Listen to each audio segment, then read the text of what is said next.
자, 다음 이슈도 한번 보겠습니다. 반려견 훈련사 강영욱 씨 논란 저희가 한번 2주째, 3주째 벌써 이어가는 것 같은데 새로 나온 소식이 있어서 저희가 한번 다뤄보도록 하겠습니다.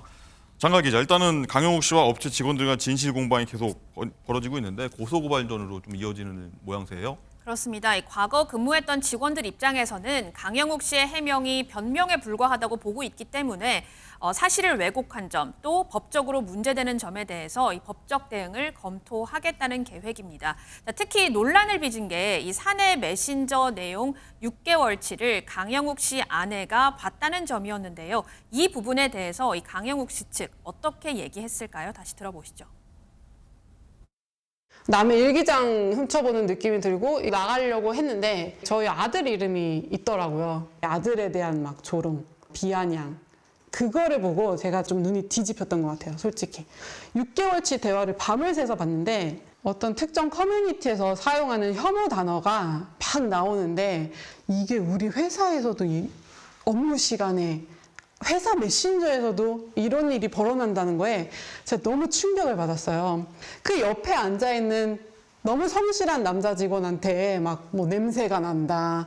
회사가 돈이 없어가지고 사무실이 작아서 저 냄새나는 옆에 앉아야 된다. 막 이런 말이 있고 대표님을 뭐 조롱하는 거는 뭐 당연하고 너무 기가 막혔죠. 그게.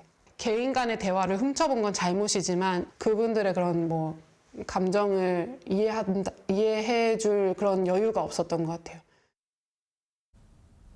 네, 직원들 메신저를 좀 들여다봤다는 점, 김대 팀장님, 이 부분에 대해서 평범한 직장인들도 굉장히 이 부분에서 갑론을박을 벌이고 있다고 합니다. 그렇습니다. 지금 그 강영욱 부부하고 전 퇴직한 직원들하고 진실 공방이 벌어지고 있는데요. 사실상 사내 메신저가 있지 않습니까? 이 사내 메신저를 사내 메시지? 예, 사내 메시지를 가지고 강영욱 부부가 몰래 그걸 들여다봤다. 즉 감시했다는 얘기인데 여기가 사실은 업무용 메시지거든요. 업무용으로만 쓰게 돼 있는데 업무용을 쓰지 않고 사내용으로 쓰는 거를 가지고 개인적인 문자를 주고받았다. 요거에 대해서는 부적절한 거 아니냐라는 시선이 있지만은 그렇다 하더라도 실제적으로 거기에 쓰는 개인의 사생활, 즉 문자 내용을 감시했다는 거는 문제이 아니냐, 위법이라고 좀 보는 경우도 있습니다. 그런데 이번에 이 일이 드러나가지고 이제 갑론을박이 되니까 일부 직장인들은 어떻게 생각하냐면, 그럼 이제 협업 들으라고 하는 건데요. 그러면은 지금 우리가 사생활 문자를 주고받는 거를 관리자 기능을 사용하면 모두가 볼 수 있네?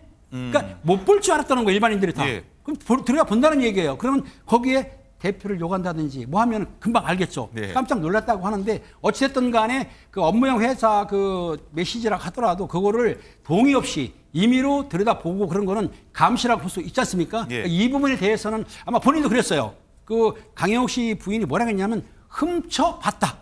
몰래 봤다는 얘기지 않습니까? 그렇다고 한다면 이게 불법이거나 잘못됐다는 걸 본인이 인식하고 있지 않았느냐라고 생각이 듭니다. 네, 양진 변호사님, 뜨끔한 직장인들 많이 있을 겁니다. 이 부분 정확히 법적 문제가 좀 있을까요, 없을까요? 직원들의 업무 메시지를 본다는 것. 법적 문제가 있을 수 있습니다. 왜냐하면 사실 아무리 회사 자산에 속하는 회사 메신저를 사용한 대화라고 하더라도 개인 간의 대화를 아무런 제한 없이 열람할 권리는 없거든요. 그렇기 때문에 개인정보보호법상에 이것은 문제가 될 수 있는데 다만 예외적으로 이 메신저를 반드시 열람해야 되는 회사의 필요성이 있고 회사의 정당한 이익이 개인의 권리 침해보다 우선한다라고 판단되는 경우에는 판례를 통하면 예외적으로 처벌하지 않습니다. 그렇기 때문에 대부분의 회사들이 이러한 예외를 들어서 사실은 메신저를 열람을 할 수가 있는 것인데요. 네. 그럼에도 불구하고 사실 문제가 되는 포인트는 지금 강영욱 씨와 이제 그 회사 이제 이사와 얘기를 하는 것은 개인들에게 동의를 받았다라는 거예요. 우리가 이것이 나중에 문제가 될 수 있으니까 메신저 프로그램에는 뭐 개인적인 얘기하지 않고 우리가 뭐 열람할 수 있다라는 동의서를 받았기 때문에 법적 문제가 없다라고 이야기를 하지만 네. 우리가 수사기관에서 압수수색을 할 때에도 굉장히 제한적인 목적 내에서만 제한된 범위 내에서만 압수수색이 가능합니다. 마찬가지로 회사에서 아무리 감사 차원의 열람을 하는 것이라고 하더라도 어떤 목적으로 우리가 어디까지 볼 것인지를 명시를 해줘야 되거든요. 그렇기 때문에 이렇게 포괄적인 동의를 받은 것은 추후에 법적인 분쟁이 있을 수 있겠다라는 생각이 듭니다. 보통의 회사 메신저라고 하면 이렇게까지 뭐 동의서를 구하거나 그러지는 않거든요. 그렇죠. 이렇게 들여다봤을 때는 분명히 회사 측에서도 법적 문제가 있을 수 있다. 이런 맞습니다. 말씀이신군요. 그렇군요. 자, 이어서 직원들을 감시했다는 의혹뿐만 아니라요. 이 반려견 레오 얘기가 많이 나오고 있는데, 자, 출장 안락사를 시켰다 이런 점도 문제가 되고 있는데, 자, 여기에 대한 목소리도 들어보겠습니다. 왜냐면은 레오는 마지막에 많이 아팠거든요. 그래서 숨 쉴 때마다 소변이 찔끔씩 나왔고 조금의 움직임에도 대변이 그냥 나왔어요. 뒷다리를 아예 쓸 수 없는 상태가 됐었고, 그래서 판단을 한 게 회사에 데리고 와서 내가 회사에서 돌보자.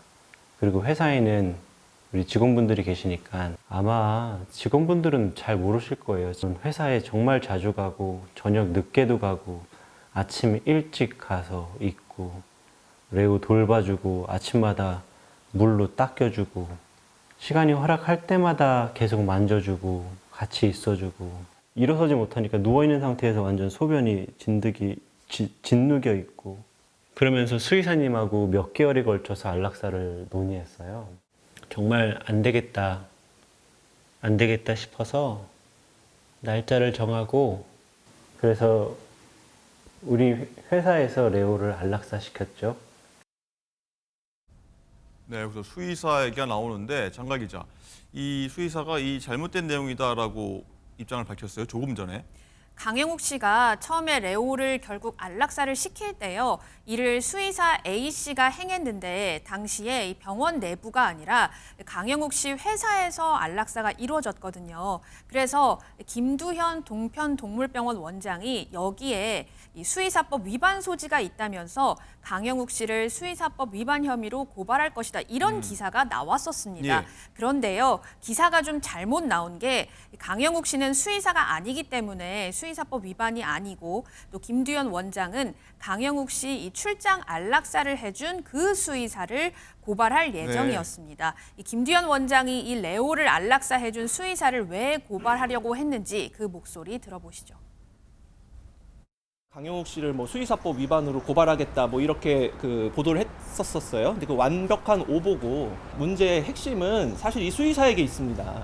지금 이 사람이 수의사인지 아닌지도 밝혀져 있는 게 없어요. 지금 누군지를 몰라요. 진짜 그 사람이 수의사인 건지 수의사인 척을 한 건지도 밝혀지지 않았고 어떤 치료와 어떤 약물이 지금 사용됐는지도 지금 불명확한 상황입니다. 분명히 마약류, 마약이나 향정신성 의약품과 같은 굉장히 위험한 약물을 사용했을 것으로 추정이 되고 이런 상황에서 사실 강영욱 씨가 그 수의사에게 속았을 수도 있다 이런 생각까지 지금 드는 상황이에요. 네, 많은 내용들이 지금 목소리 속에서 오갔는데 양진 변호사님, 핵심이 뭡니까?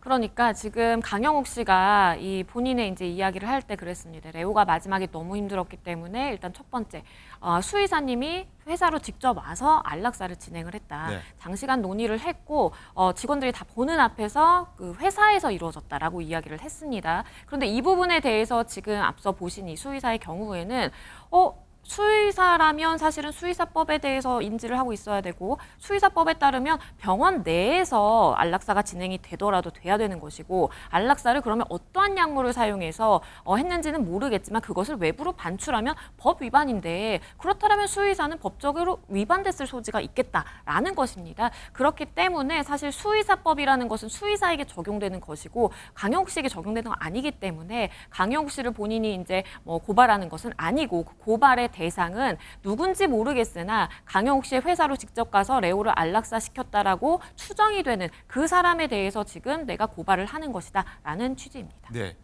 김은재 팀장님, 이 고발전까지 이어졌습니다. 어떻게 보셨습니까? 그렇습니다. 진실 공방이 지나가지고 고발장까지 이루어지는데 처음에는 이제 해명했을 때 서로가 사과하고 해명한다고 했는데 자꾸만 싸우다 보니까 요거는 나중에 형사소송뿐만 아니라 민사소송까지 갈 거라고 저는 생각이 들기 때문에 네. 그 전에 서로가 화해해서 풀었으면 싶은데 그게 쉽지 않을 것 같습니다. 알겠습니다.